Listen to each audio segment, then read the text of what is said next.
one big thing. So I'm guilty of never really believing anyone other than Golden State would win this series or the West for that matter. When their second half line Monday night, though, was Golden State minus 9.5 with Houston leading by 11, it was the first time I realized Vegas was seriously considering that Houston was going to win. When I went to ask Tim Legler his thoughts on the first half, a guy who never stammers couldn't even get his thoughts out. So exasperated was he about the level of want-to on the Houston side compared to the level of want-to on the Golden State side.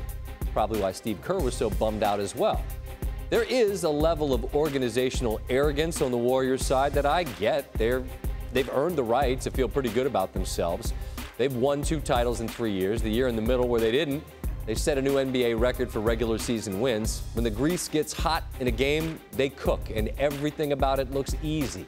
It's that level of excellence and dominance that makes other organizations aim at them and them only. When Houston GM Daryl Morey told Russillo on ESPN Radio in December they were obsessed with the idea of beating Golden State, it made news, but it made sense. Who else would you use as a benchmark other than the benchmark? The Rockets were on their way, but once again, a first-half lead evaporated during a third-quarter run where Golden State went from down 11 to up 9 in 7 minutes, and it had us all just basically laughing. They'd mostly played poorly as the Warriors are going to play on the road in a Game 7, and then it didn't matter.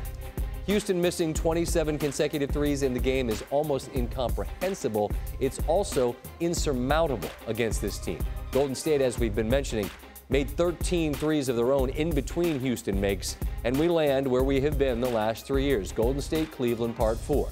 Not the path to the destination we might have envisioned, but the finals that we know like the back of our hand at this point. If Houston couldn't beat them with home court, Cleveland is not about to.